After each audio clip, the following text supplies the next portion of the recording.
আমরা আদিকোষ এবং প্রকৃত কোষ নিয়ে বলছিলাম যে জানবো, এখন আসো এগুলো নিয়ে আমরা একটু চিনি। আদিকোষ আসলে কি আর প্রকৃত কোষ অ্যাকচুয়ালি কি, এটা কিন্তু পরীক্ষায় আসে। ঠিক আছে, দেখো এখানে একটা চিত্রের সাহায্যে আমরা ভালো করে বুঝতে পারি। এই যে এটা হলো কি প্রোক্যারিওটিক সেল অর্থাৎ আদিকোষ, এটা হলো একটা আদিকোষ, আর এটা হলো একটা প্রকৃত কোষ। ঠিক আছে, এই দুইটার মধ্যে পার্থক্য অ্যাকচুয়ালি কি? দেখো পার্থক্য অনেক কিছু। এখানে এই কোষের ভিতরে কি তেমন কোনো জিনিস আছে? নাই, শুধুমাত্র এই জিনিসগুলো ছাড়া, এই যে জিনিসগুলো এগুলো ছাড়া আর তেমন কিছুই নাই কিন্তু। ঠিক আছে, এই জিনিসগুলো এগুলো কি? এগুলো হলো ডিএনএ অথবা আরএনএ। ঠিক আছে, তাহলে আমরা প্রোক্যারিওটিক সেলের ভিতরে ডিএনএ আরএনএগুলো দেখলাম যে একদম ছড়ানো ছিটানো পুরো কোষ জুড়ে আছে, আর কোনো কিছুই তার নাই। ঠিক আছে, আরও ছোটো ছোটো কিছু জিনিস থাকে, এগুলো হলো রাইবোজোম। এই যে রাইবোজোম থাকে। ঠিক আছে, ছোটো ছোটো যে গোলাকার বস্তুগুলো আমরা দেখতে পাচ্ছি এগুলো হলো রাইবোজোম। তার মানে আদি কোষের মধ্যে তেমন কিছুই নাই, একদম ওল্ড ভার্সন কোষ। ঠিক আছে, যেমন ধরো শুধু ডিএনএ এবং আরএনএ আবার রাইবোজোমগুলোই থাকে। এখন আসো প্রকৃত কোষে। প্রকৃত কোষের কি অবস্থা দেখো। প্রকৃত কোষের ডিএনএ আরএনএ গুলা নিউক্লিয়াসের ভিতরে, নিউক্লিয়ার আবরণ, এগুলা কি নিউক্লিয়ার আবরণ, নিউক্লিয়ার আবরণের ভিতরে সুন্দরভাবে সজ্জিত থাকে। এই যে ছোট ছোট জিনিসগুলো দেখতে পাচ্ছ দাগগুলা, এগুলো হলো ডিএনএ। ঠিক আছে, অর্থাৎ ক্রোমাটিন বস্তুর মধ্যে সুসজ্জিতভাবে ডিএনএ গুলা নিউক্লিয়াসের আবরণের ভিতরে নিউক্লিয়াসে সঠিকভাবে থাকে।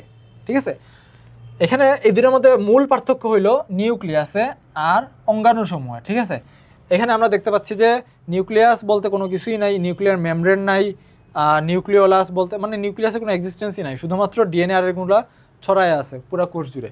আর এখানে আমরা দেখতে পাচ্ছি যে এই ডিএনএ আরএনএগুলো নিউক্লিয়ার মেমব্রেন দ্বারা বেষ্টিত হয়ে নিউক্লিয়াসের মধ্যে অবস্থান করতেছে। তার মানে কি, এক নম্বর হইলো এখানে নিউক্লিয়াস সুগঠিত, তাই না?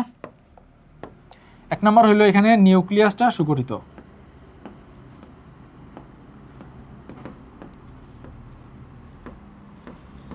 সুগঠিত নিউক্লিয়াস আমরা কোথায় পাচ্ছি? ইউক্যারিওটে পাচ্ছি। আর এখানে আমরা দেখতে পাচ্ছি যে কোনো নিউক্লিয়াস সুগঠিত না। ঠিক আছে, অপরিণত নিউক্লিয়াস বা কি বলতে পারো, হ্যাঁ এটাই বলা যায়।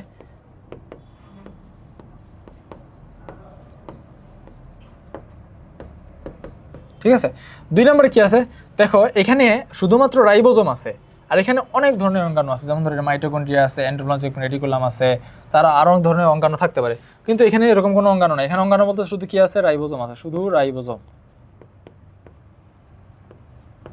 ঠিক আছে, আর কোনো অঙ্গাণু নাই।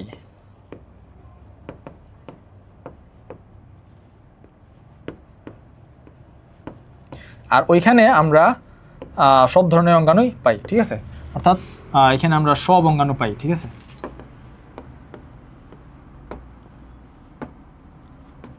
ওকে। তো এখানে আমরা সব ধরনের অঙ্গাণু পাচ্ছি, এখানে কোনো ধরনের অঙ্গাণু পাচ্ছি না, শুধুমাত্র রাইবোজোম। এখানে আমরা অপরিণত নিউক্লিয়াস পাচ্ছি, অর্থাৎ নিউক্লিয়ার মেমব্রেন নাই, নিউক্লিওলাস নাই, কোনো কিছুই নাই। এখানে আমরা সুগঠিত নিউক্লিয়াস, অর্থাৎ নিউক্লিয়াসে যতগুলো পার্ট আছে সবগুলো পার্ট এখানে এক্সিস্ট করবে, থাকবে এখানে। ঠিক আছে, তো এই পার্থক্যগুলো আমরা রাখতে পারি। এখানে এই যে অঙ্গাণুগুলো আছে, এই অঙ্গাণুগুলা কিন্তু মেমব্রেনাস, অর্থাৎ পর্দা আবৃত যে অঙ্গাণুগুলো আছে এগুলো আমরা এখানে পাই। ঠিক আছে, পর্দা আবৃত যে অঙ্গাণুগুলো আছে এগুলো আমরা এখানে পাই। আচ্ছা, এটা ক্লিন হয়ে গেছে।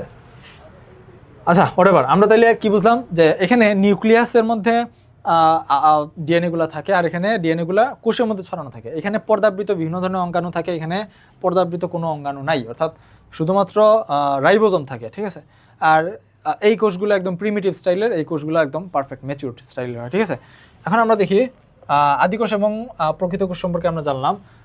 প্রোক্যারিওটা বলা হয় আদিকোষকে এবং ইউক্যারিওটা বলা হয় প্রকৃত কোষকে। ঠিক আছে, নেক্সট আসো, এই যে আদিকোষ যারা, তারা কি? মনেরা শুধুমাত্র। ঠিক আছে, আর প্রকৃত কোষী কারা? বাকি সবাই, প্রোটিস্টা, ফাঞ্জাই, প্লান্টি এবং অ্যানিমেলিয়া, এরা সবাই কি প্রকৃত কোষী হয়। আর শুধুমাত্র মনেরা আদিকোষী এবং সুপার কিংডম 1 এর ভিতরে আছে। আর সুপার কিংডম 2 এর ভিতরে সব প্রকৃত কোষী, এবং এর মধ্যে কারা কারা আছে? প্রোটিস্টা আছে, ফাঞ্জাই আছে, প্লান্টি আছে এবং অ্যানিমেলিয়া আছে। ঠিক আছে।